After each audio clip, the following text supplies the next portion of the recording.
Welcome back, ladies and gentlemen, to GameStar TV for the Blizzard ANZ Heroes of the Storm qualifiers for Season 3. My name is Kit Fox. It is an absolute pleasure to be your host for this evening. If you have just joined us, we just had round number 1, where it actually went to a full series of BO3, but Ethereal coming out trumps over NMD in the end. And they go through now to face Darksided, which we're going to be bringing you on stream. And the top 4 teams that have progressed through to the final round tonight will actually auto-qualify for next week. So congratulations to Darksided, Ethereal, Trump Sports, and No Worries. They've earned themselves 1 bonus point and the luxury, so to speak, of putting their feet up on Tuesday night and not having to play at all because they've auto-qualified now. The reason that we award them 1 bonus point is that because simply for qualifying for Thursday night's playoff rounds, you earn a bonus point. And if you auto-qualify for next week, you actually don't get the chance to earn that point. So that's where that compensation comes into play.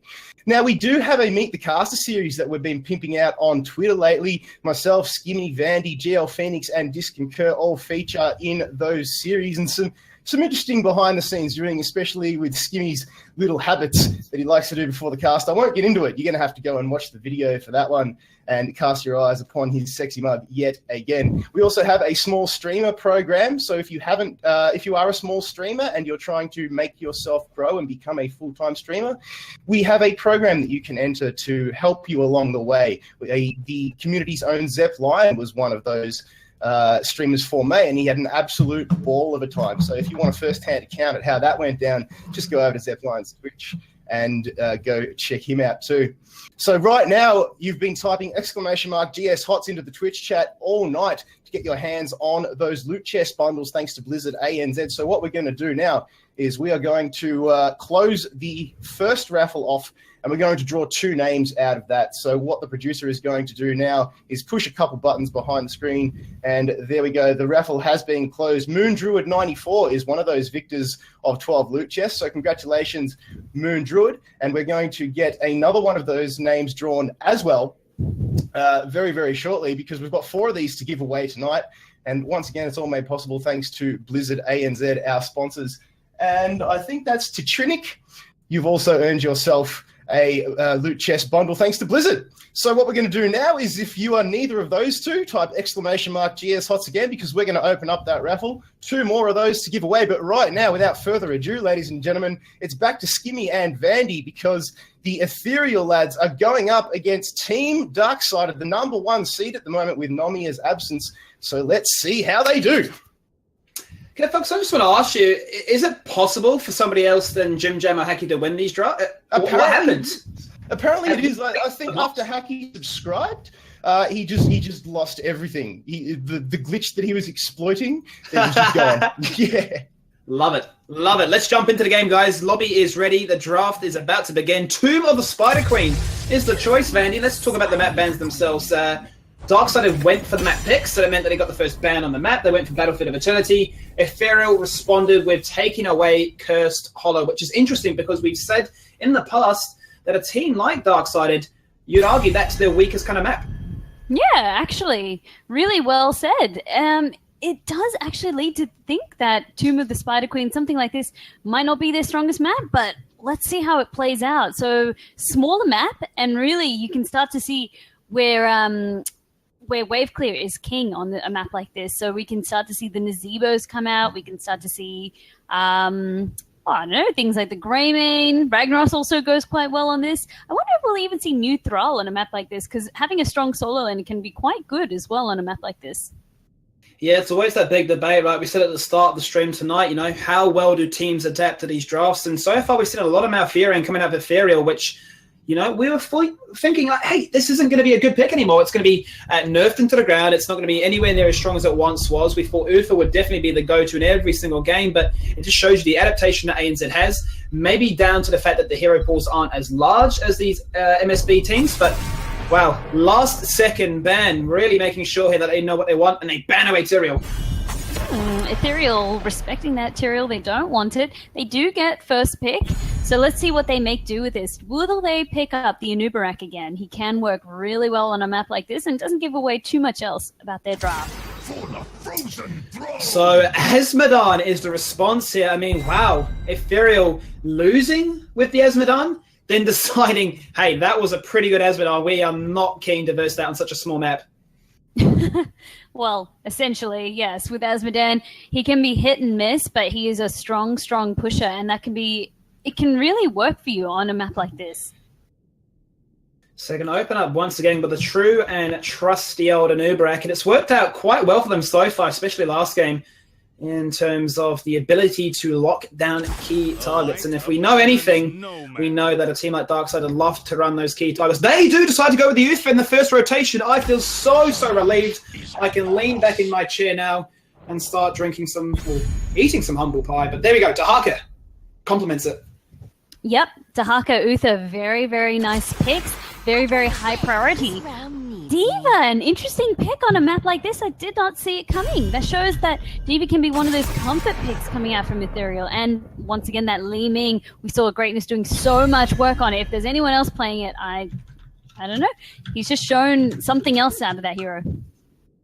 D.Va and Li Ming, and I like this. So once again, Greatness with his MVP nominated Li Ming. You'd have to assume that's him going to be playing that one. D.Va, once again, back to basics. So taking a bit of inspiration from their Tales of Doom victory and saying, we know what kind of comp you guys like to run. We've just versed in a long best-of-3 series NMD who love to play a very similar style to you.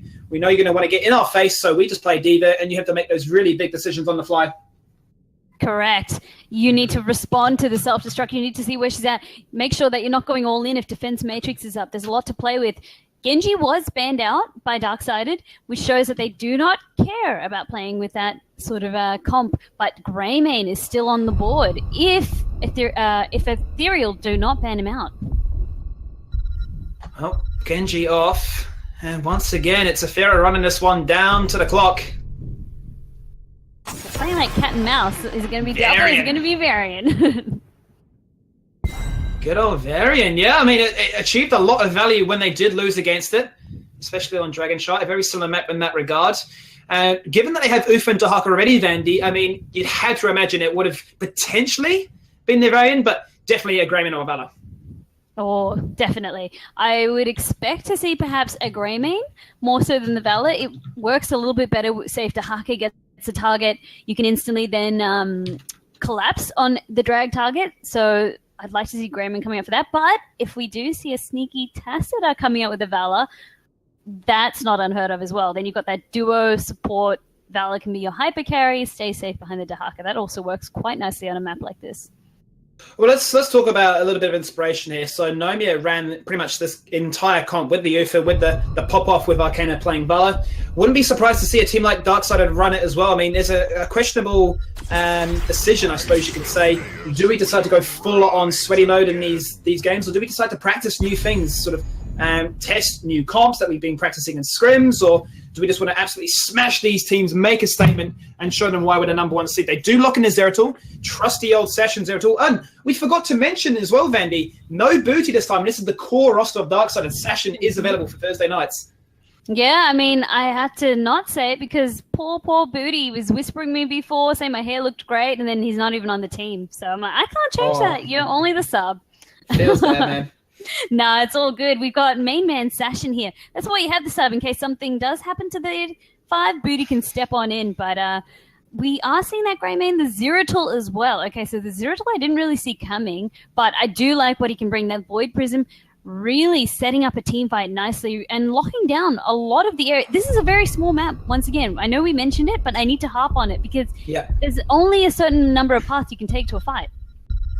So one thing I'm really liking is the idea that, Zeratul is one of Session's most favoured picks, but it does give them a reliable way to actually take down this Li Ming, which has been a big success factor and a reason why Ethereal have been doing so well in these games. But Zol, Jin, and Lieutenant Morales, I tell you what, I was not expecting those as the final picks.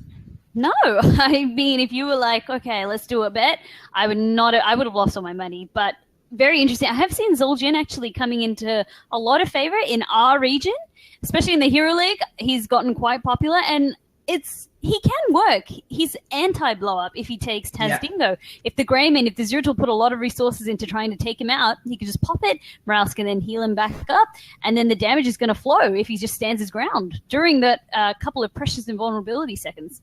I'm just wondering how they're going to decide to try and team fight this. What is it like ideal situation? Because you obviously got to be scared of the VP, potentially a Divine Storm to overlap the VP for the big wombo combo. If we're talking along those lines, Vandie, would not be surprised to see something like Diablo once again for the APOC. They do go for the Stitches instead, however. Okay, so they're going to go for the pull into the Uther stun and blow up a key target. And that seems to be a direct response to saying we need to get rid of this medic. Otherwise, if Zul'jin is setting on like a self-destruct, for example, we just can't do anything.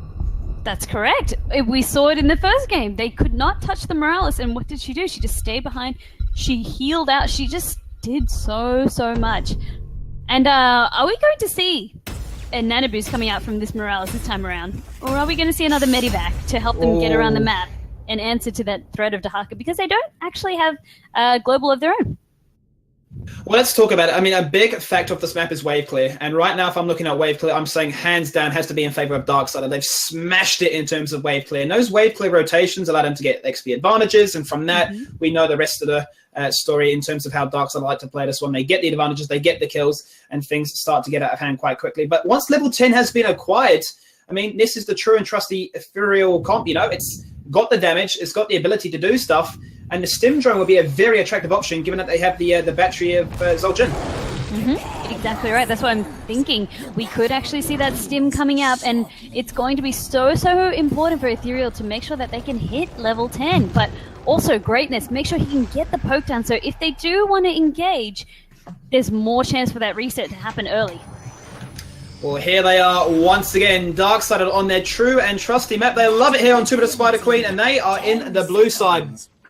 Here we go, Merps is on Uther, Demise on Zeratul, Vikrak on Dahaka, Haki on Greymane, and Sashin on Stitches. And on the red side, we've had them on the red side all night. It is Team Ethereal with Crazometer on Anubarak, Touch Me on Zul'jin, Greatness on Li Ming, Sarah Lee playing Diva, and Luminum on Morales.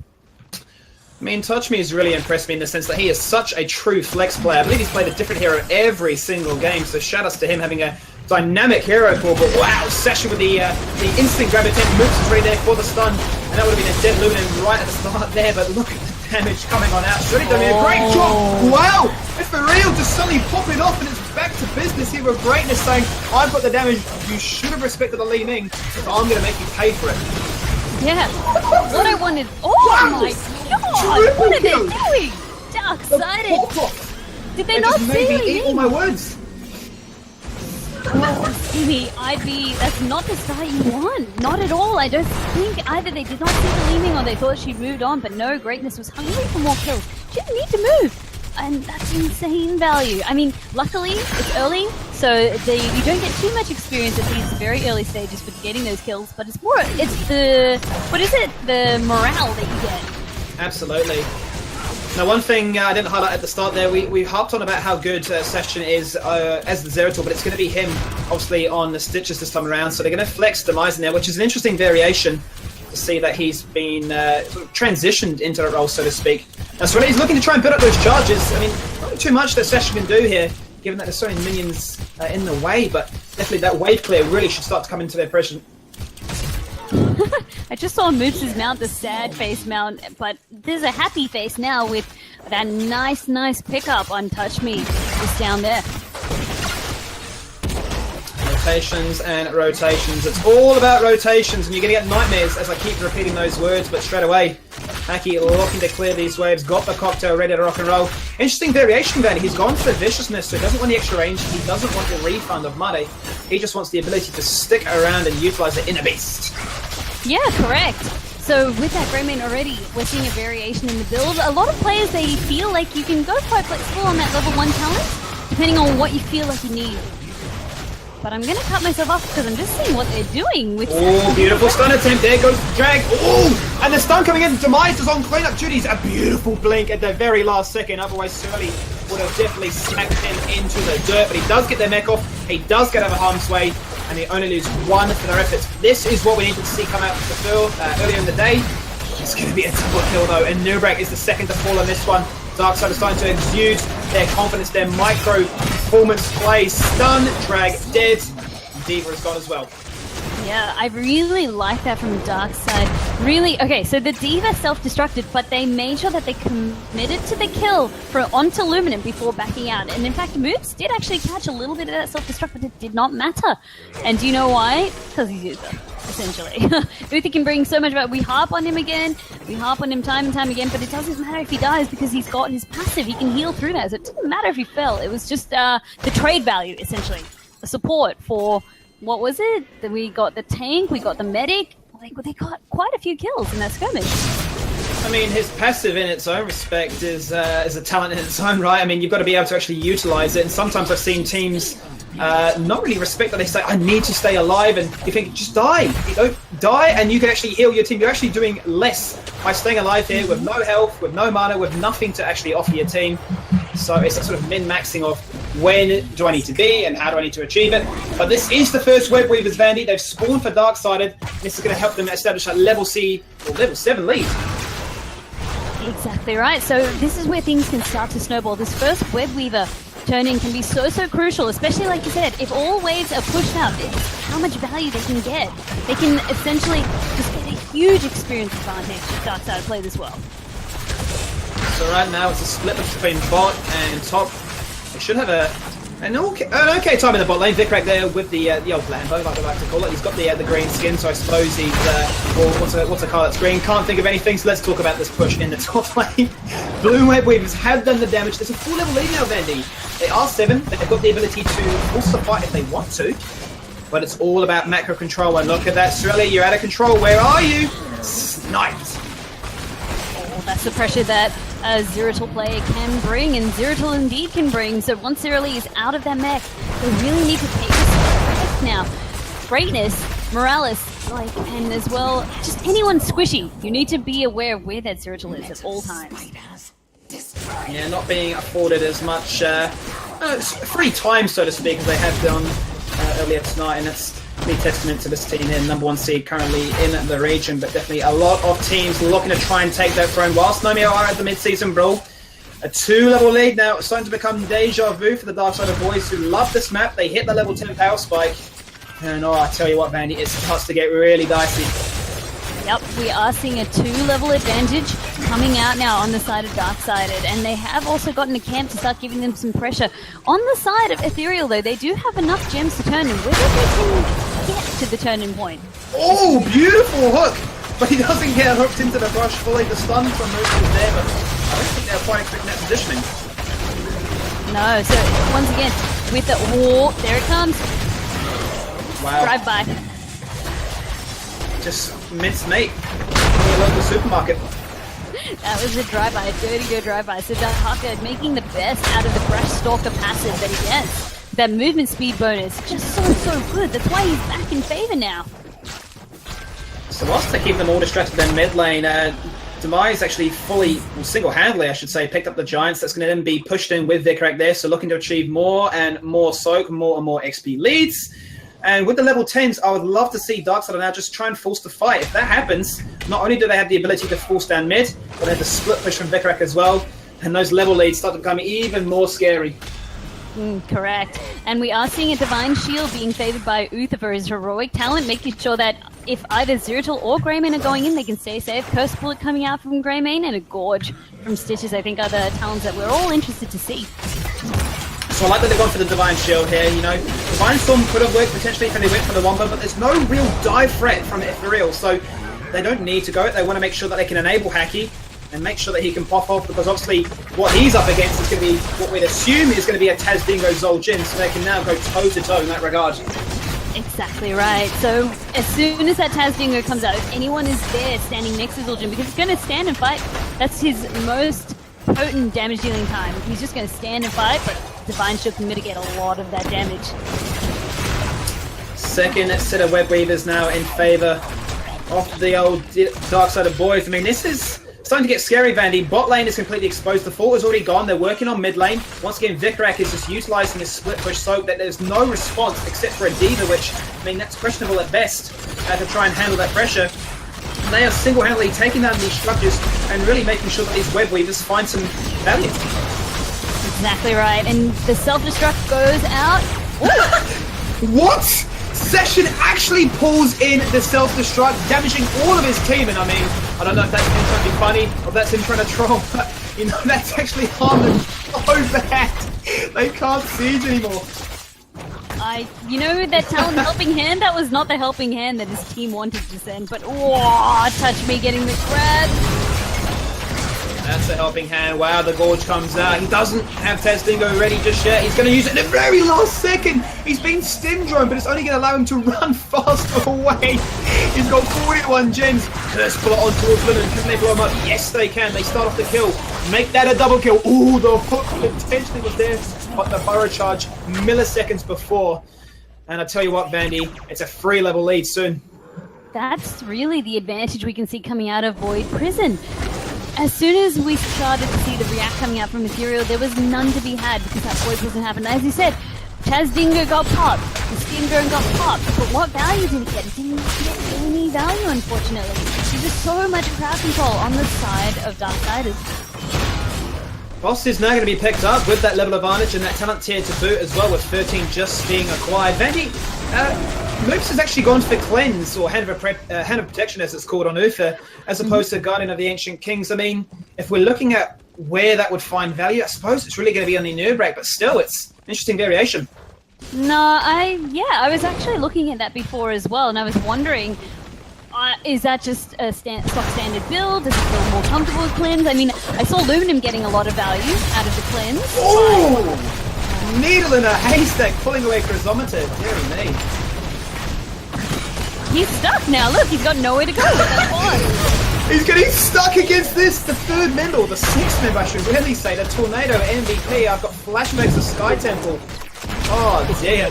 Scary, scary times, but I want to riddle you this, Vandie. I don't actually know for sure. I need to test it myself. Maybe somebody in chat can verify it for me. But can you actually cleanse to protect and sort of prevent the cocoon actually going off? I'm not too sure. I've heard it being possible, and I don't know if somebody's just spinning a yarn to try and throw me off. I don't think you can. But once again, it's open up to chat. That's just, I think, how the mechanics work. You can cleanse the effects after, but nah, it's more for the unstoppable. We need like a Mythbusters for HotS, eh? We do. We can try it out in a custom later. We'll Mythbust it and then report back on our findings. But all right, we'll get back to this game because we're seeing Darksided now. They can potentially go for a 3rd turn in. They had boss. They got a lot of pressure out of that as well. Heaps are now exposed. Yep. Well, I mean, they're threatening level 16 before Ethereal have actually hit level 13, so this is when it starts to get really dirty, when you're at full talent tier advantage ahead. Not to mention the scaling that will happen as a result, 12% both to health and damage in your favor. And once again, it's another set of web weavers. We haven't seen a single response from Ethereal right now. It's been all about Darksided, and this map really is their favorite for a reason. Yeah, we can see them being so comfortable on it. They know the rotations. They know their comp for a map like this as well. And each of them are executing exactly what they need to do. This is, I guess, one of those maps where Stitches can also be quite viable. Oh, he was going fishing. Absolutely, but he does not find the fish this time. And I tell you what, it wasn't that big, it wasn't this big.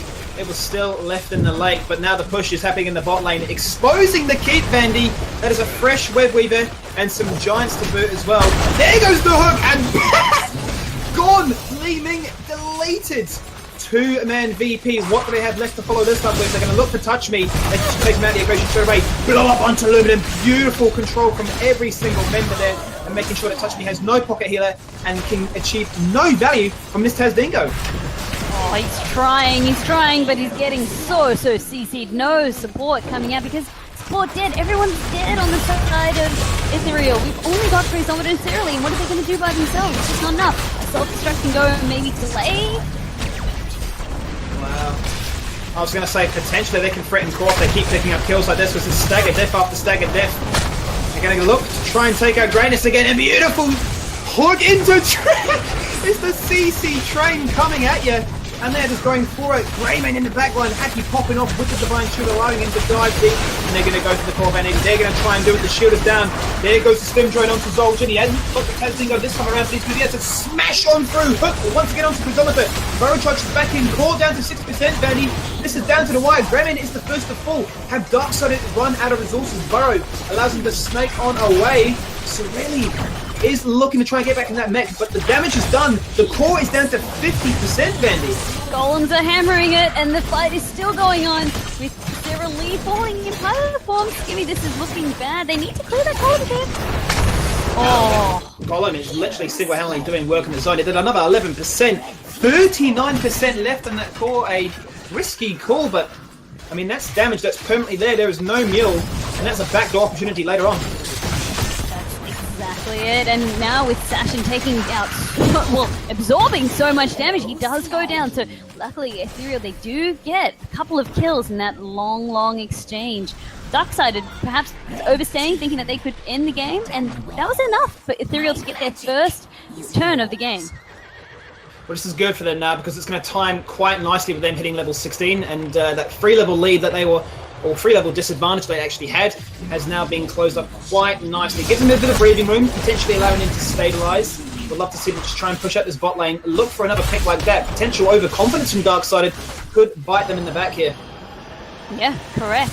So with the level advantage sort of, it's gone now, it really comes down to whether Ethereal can get a kill here, because then they can start to push, they can get some breathing room, but it looks like they're going to go for a bit of a bait with Sarah Lee, but Darkseid have instead opted to clear out that top web weaver.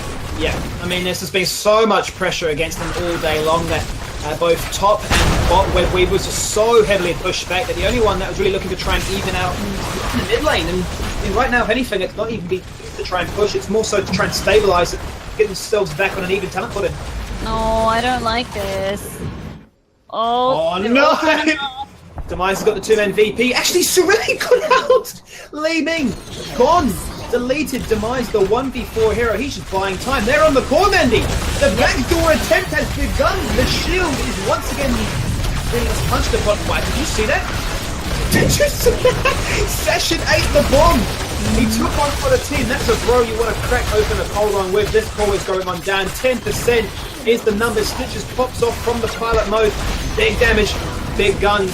The core is going down. Hacky does that. Darkseid to close out game number 1 in 15 minutes. Oh, so much stall coming out of Demise there. Where he saw them all hearting. There was no way that they thought that he was going to come down and fight. And then immediately they got interrupted. Greatness got taken out. That was insane, Skimmy.